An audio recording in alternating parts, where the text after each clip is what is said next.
Hey guys, it's Laura and I'm filming today to talk about where I am now with my mental health. I've posted an update about my mental health probably a couple times, especially like during and after my partial program experience, but it's been like a solid almost 6 months since I've been out of the partial program, which that's like crazy. A lot has changed, certainly. So I want to try and keep this as short as possible. I talk so much, so I'll do my best. But obviously, if you've been watching my videos, you know this. I'm gonna give a rundown if this is the first video of mine that you're seeing. When I started college, basically, I got really depressed. Not really depressed, but I got depressed, and it like just kept going and getting worse and worse and worse slowly over like 2 years, a year and a half, and then it like plummeted to the bottom, especially when COVID hit. So I was in a really bad spot, and so I did get the help I need. That's definitely the short version, but I went to a partial program, like I said, and I got the help I needed. I have a video about my partial program if you want to watch that, and you can definitely like click through some of my old videos to get the gist of my time with depression. What I want to talk about now is where I'm at and how I'm doing and all that jazz. So I'm a junior in college. I'm a junior in college now. I'm at a different school than I was when I started college. That school is 5 minutes down the street from my house, which is why I chose it. And I changed my major since my last school. Some of this stuff has definitely already been talked about in some of my videos, but this is like where I'm at now. I'm an RA at my school, which is super exciting. I'm doing an internship this semester.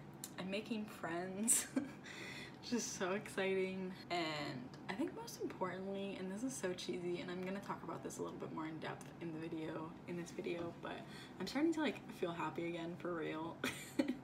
And that was like a mix of like taking the time I needed, as well as like processing what makes me happy and like kind of what defines my happiness. I don't know, like just kind of like some self-work and self-reflection to figure out what works for me and my happiness, which is cheesy, like I said, but that's what all of like mental health work is about. It's just like finding yourself and yada yada yada, which never been that type of person, still not really that type of person, but I will admit and advocate for that kind of work because that is what it takes. I'm just not one to go around being like, you have to find yourself. It's just more about like, that's what's necessary. So I don't know if that made any sense. It was taking me a really long time. One of the things that really like, I don't want to say it didn't trigger my depression because that puts a whole heavy load on that part of my life that I don't want to do, but I was in a relationship, and when that ended, my depression really like took over, and that wasn't because the relationship ended. That definitely, you know, aided in that, but it wasn't like the sole purpose. I think I just put a lot of pressure on that relationship to like define the rest of my life, and so when it was over, I was like, well, shit, like what is the rest of my life gonna look like now? Like I had it all planned out, and now that's not happening. So what does that mean for me? So it's been, I don't even know. Well, I guess maybe like a little over a year since my relationship has ended, and I've done way more processing than I ever thought I would imagine or wanted to with my relationship, but I've done it, and everyone says it just takes time, and I hate that, and I'm not gonna sit here and tell you it takes time, but I guess I am because it does. I just don't want to say that because I hate to hear it, so I don't want anyone else to hear it, but it is the truth, unfortunately. And so if you need someone who's on the other side of it to tell you that like it's the truth and then it does get better, here I am. So I definitely took a really long time to process that, and like the feelings that came with it and how it affected my anxiety, which was something I hadn't struggled with in a really long time, and then all of a sudden it was like really present. So a lot of stuff to deal with. I'm definitely still dealing with some of it, but it's definitely the tail end of it, which is such a good sign and such a relief when I'm like going through my days and it's so subtle and even like non-existent, but it still comes up every now and then, which I think is so natural. Like, people can be in a relationship or be out of a relationship for years and still like obviously have feelings of some sort, like a reaction of some sort when you see them after all that time. Like, it's always going to be there. So it feels really good. There's a lot of time that I was feeling like my feelings were unnatural, and that's what was like obviously your feelings are normal and natural, but when you have depression, it's a different normal and natural than when you don't have depression. Now my feelings are just like really normal. Like, it's February 8th and I have not cried this year for something that is not normal. Which is so incredible, like wonderful, you know? It's the little things, obviously. What I want to talk about with happiness, because I wrote my college essay about my dreams and aspirations in life, and wrote about how like I don't really know what I want to do with my life, but I know that I want to be happy in it. And I was definitely going through like not being happy. When I was in a relationship, I was so happy. Like, there were days that I just felt like I could explode from being so happy, and like it was obviously an incredible feeling. And obviously with my depression, I lost that feeling and I was feeling zero happiness at any point in my life, just no happiness at all, and that was so bad. And all I could do was think back on like, oh, I felt happy during this time, and like, remember when you were so happy and now you're not, and like that sucks. But I'm back to a point where I feel happy, and I didn't know if I would ever feel happy not being in a relationship, and I kind of accepted the fact that maybe like I wasn't gonna be happy without a relationship, but I could be content, and I'm past that, which is another like, oh, okay, like I'm happy being single. Never thought that would happen.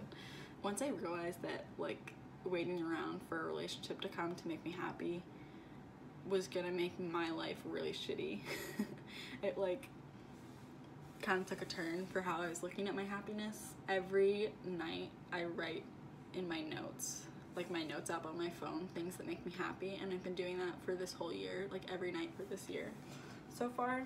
That's been really helpful to look back on and be like going out throughout my day and like doing something and be like, oh, this is something that I can write about tonight. I don't write about it, I just like write it down. Or like going to bed at night and thinking back on my day, like what made me happy today, and like looking at the days where I have like 7 or 8 things listed. Like, that's significant. And even the days where maybe I only have like 2 or 3 things listed, I can still look back on my day and be like, okay, these things still made me happy. And typically those days are like days that I didn't really do much, so like there wasn't much to make me happy, but that doesn't mean I was unhappy. That's helped so much. I've also been listing things that I've accomplished, so like little things, which I started doing because I was like kind of going through a low period a few weeks ago, and I hadn't showered in a really long time. And so like one day and I think I had therapy recently too, where we were talking about like what are the small things you can do, like taking a shower is a success in a day, like brushing your teeth can be a success for your day. And so I took a shower and I was like, I accomplished that. Like, I got out of bed and took a shower even though I didn't want to, and or even if I did want to, like that's still something I did that was a good thing, and I can put that down. That feels really good too.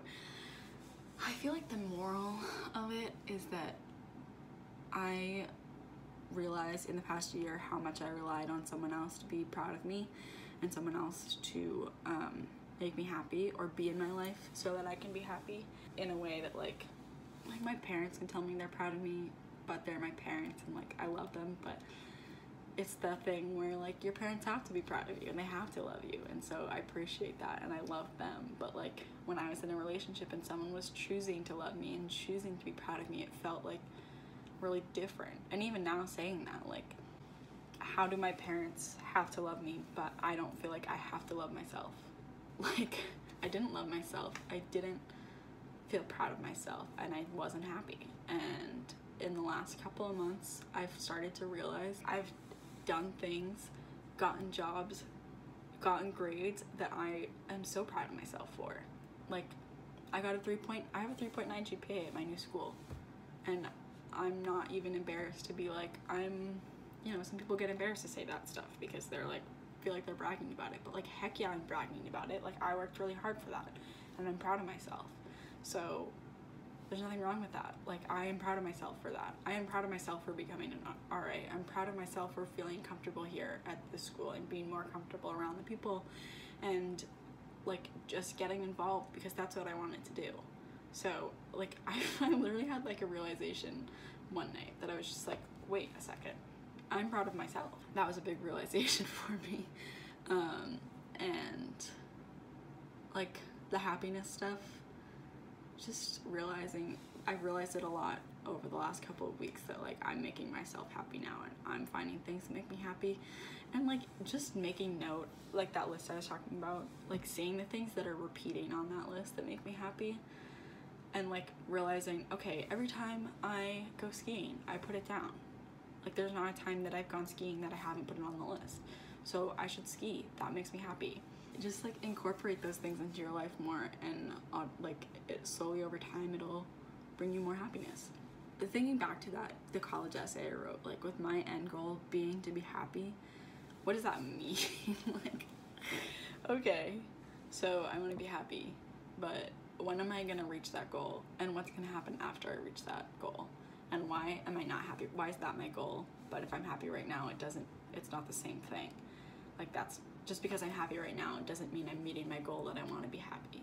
And why not? Like, why is that the case? And so just like kind of making me realize that if my end goal is to be happy, it's not like, that's not right. It shouldn't be my end goal.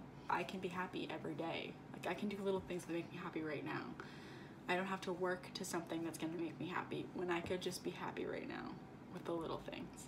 And continue to work for that. It's a balance, definitely. It's a deep talk, but basically I'm doing better, which is really awesome. It doesn't mean that I'm gonna be happy every day for the rest of my life.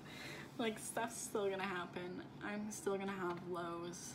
I'm sure I'm still gonna have some days that like things are just hard because of my mental health, and there's nothing wrong with that, but I am noticing that those days are getting farther and farther apart, which is really good. This isn't the end. Like, I'm not depressed right now, but I still have depression inside me somewhere.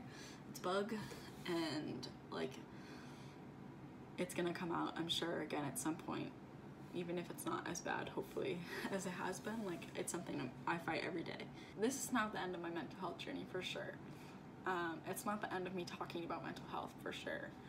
Right now I'm doing good, and I see myself doing good for a while, which is really awesome. So I don't know if you're watching this and you're at the beginning of this journey where I was a year or so ago, where things just feel so awful.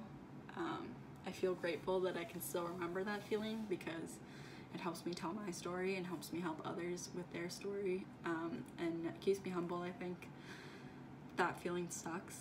It's really bad, and it feels really devastating, but I hope that you are willing to get better and willing to ask for help, and that's the start in itself, is to just say to someone like, I need help, because 2 is better than 1, 3 is better. Like, you know, just do what you need to do. Takes time. But it does, and I'm on the other side of it. Lots of people are on the other side of it. Lots of people are at the beginning of it. Lots of people are in the middle of it. You're not alone, and I just hope that you see this as proof that it gets better. But you can't do it alone, and you can't do it without trying. So that's my 2 cents. That's all I've got for this video, but I'm excited about it because I think it's a really good video, like a happy video, a promising video, and I am definitely looking forward to like sharing some steps on how I got here and things that helped me through it. So I will definitely be doing that, but I just wanted to let you guys know that this is where I'm at. So thank you for watching, and I'll see you next time.